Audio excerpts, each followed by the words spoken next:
Hey there, y'all. This is Hades, and today we're discussing Ragnarok chapter 102, Salvation of the Soul. And yeah, it's a banger chapter, guys. It's a real banger, man. Holy cow. As you already saw in my community tab, 10 out of 10. This chapter was freaking great, alright? Now let's just dive right into it, Randy. Let's go over through this chapter, okay? Alright, so yes, we cut into Simu's backstory. I'm not gonna lie, very happy with this. And I bet we'll probably get into Loki's backstory probably next chapter or the chapter after that, especially with what happened to him at the end, right? Now, I also do say I do believe Simu's going to win. Yeah, I think they did leave a hint. I think the writers and the artists left us a hint on why I think Simu's going to win, alright? I could be wrong. They could be just messing with us. I do think there's a hint, and I will explain that as we get to the end, alright? But yes, we cut to the backstory. December 1939, on the battlefield near Lake Ladoga. I am so sorry, Finland, for mispronouncing these words. In southeastern Finland, the eternal legion in history of human warfare was born. It is called the Miracle of Kola. The one who brought about said miracle, as we get Russians marching on the battlefield and I'm just immediately just getting sniped here and there. And we get to Simu tied to a tree saying 137. And the narration continues, was just a single sniper. Then we cut to the history of when Russia invaded Finland with 1 million soldiers and the Finnish army only had around 235,000 men. I mean, a lot, but not as much as Russia, right? And again, this is in the winter, so Russia, yeah, the cold's not going to bother them all that much, right?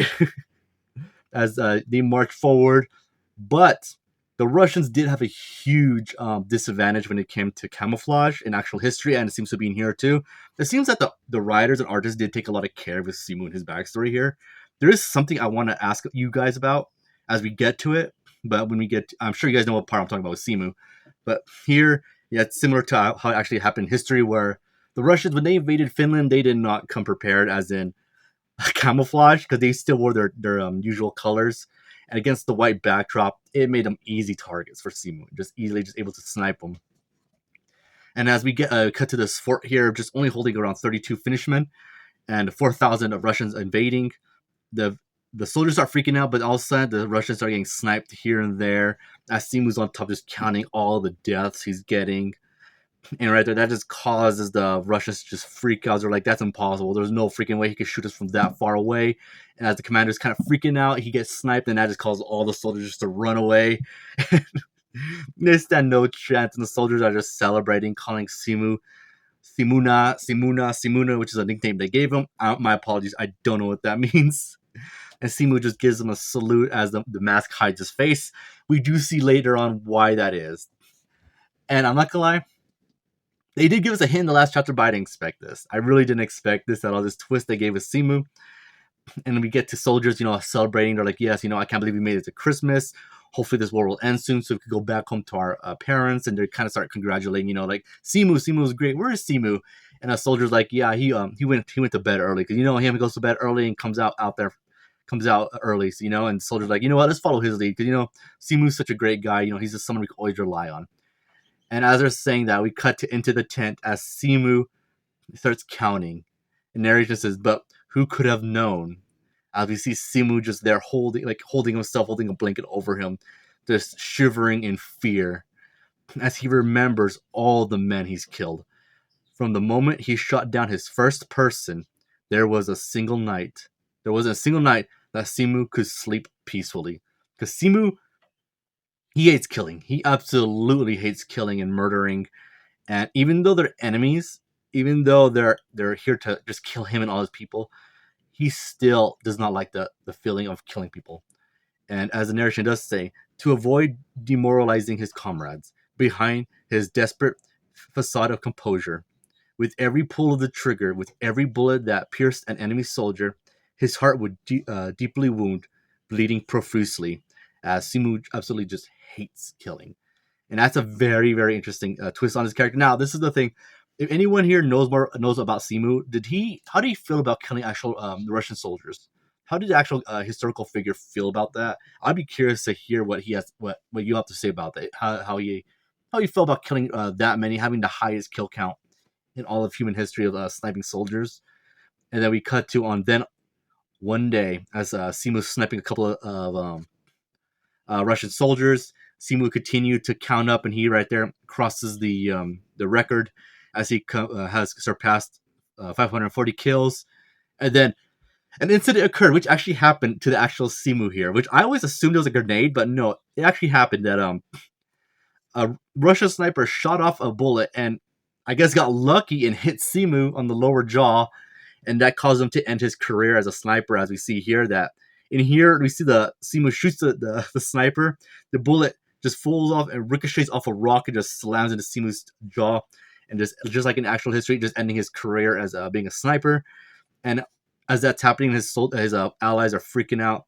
We get narration saying, amidst the chaos of his comrades and the excruciating pain, what he felt was, as Simu thinks to himself, this isn't enough. I don't expect to be forgiven for this alone. But even so, as he sees a goose or a swan up in the air, I feel just a little saved. It was salvation, says the narration. And that's when Simu's battle came to an end, as we see him resting, and soon after the war did end. And we see his good boy dog right next to him. And then we cut to Simu in modern time, or I guess in present time. And I do want to say, Simu, we all know Simu more likely could have come back, right, with his without the scar on his face.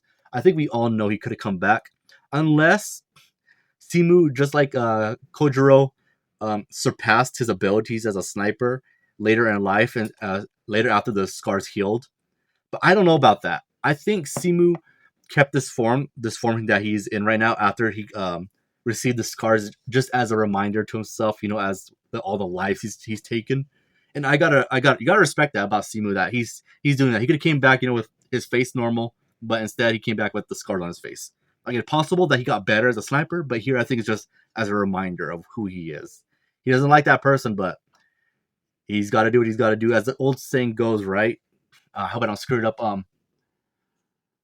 How did this saying go? It went as I'm not proud of the man I become, but what was it? I'm not proud of the man I've become, but I'm grateful for the man I was able to achieve, or something like that. I think it's something like that. My apologies if I'm misquoting that. My apologies, but yeah. Then we cut to Simu using his liver as a bullet as his Valkyrie, her face is cracking more, and he gets his gun and aims it right at Loki. And Loki's like, okay, yeah, I feel his target's right on me. Go ahead and shoot, and I'll be able to find out where you're at next. Simu fires the trigger, anti-gun sniping. The swan that pierced the heavens. Lemon Keneg. I'm so sorry to finish, but I do know that means pet. I do know that.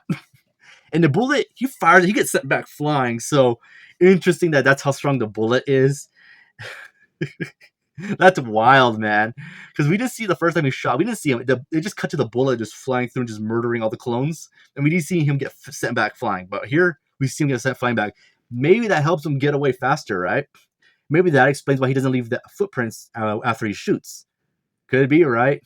And the bullet's heading right towards him. And we get narration saying, for a god with sharp senses, catching up to the speed of a bullet is no big deal. Now, I'm assuming here is that the god could see the bullet coming at him, right?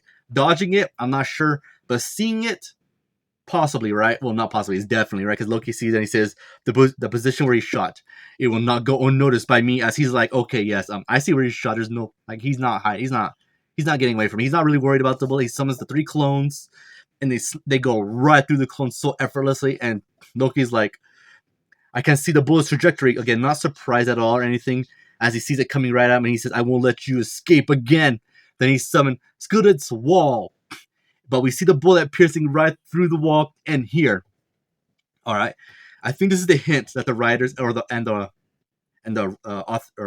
artist gave us right here.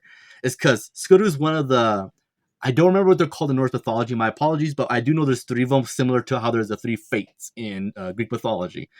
For the Norse mythology, there's past, present, and fate, which is the future. And Skudit's wall, again, fate's wall. And we see Simu shoot right through it and burst right through and hits Loki right dead center in the head, as he says, Kakasi. And that's the end of the chapter. Holy frig, dude. Of course, Loki's not dead. We all know Loki's not dead. What I do think happened to Loki is, that's the real Loki, but I think his body's positioned differently, so the bullet probably hit him somewhere else, like hit his arm, his leg, or even the shoulder or something like that. I think that's what happened. I don't think Loki's dead. If Loki died, then wow. Talk about the shortest match ever, right? But yeah, this is a wild chapter. I really, really freaking enjoyed it, and I think with this chapter, I'm betting that Simu wins this fight, and I don't know how Loki's gonna turn it. I think Loki's gonna have more abilities akin to Norse mythology legends, like as we saw here with the wall and the ring. I think he's gonna have more in the actual history. What other things he'll have, I'm not entirely sure, but I think we'll definitely see more of it. Uh, I don't know. I don't know what in Norse mythology could save Loki from this. Maybe the ring that multiplies, that golden ring that multiplies. I think either 4 or 8 times a day. I think Loki might do something with that. We might break the ring, and there might be like a 4 more or 8 or I guess 7 at this point more copies of him that could die, like just die, like actual die, and they won't be able to come back. But I don't know. Loki's a trickster, but I think Simu's intelligent. He's an intelligent guy. I don't think he's just gonna waste an organ on a clone. But then again, you do have over 100 organs, so we'll see, right? We'll see what Simu's able to do. But I'm just curious, man, what in the world you guys think, all right? But yeah, Simu's got this. I don't know how Loki's gonna turn it around, but I want to see Loki's backstory. Get me to like Loki, all right? From now, I think he's a fine character. He's a fine character. He's a big simp. He's weird and he's a big simp. He's a fine character. But get me to like. I know you guys will. I know the writers will get me to like him more. All right, I just know it. All right. So yeah, I'm waiting for it, and I bet it's either next or the chapter after that. So yes, that concludes my review. If you listened this far, I appreciate it. I hope you guys have a great day and take care.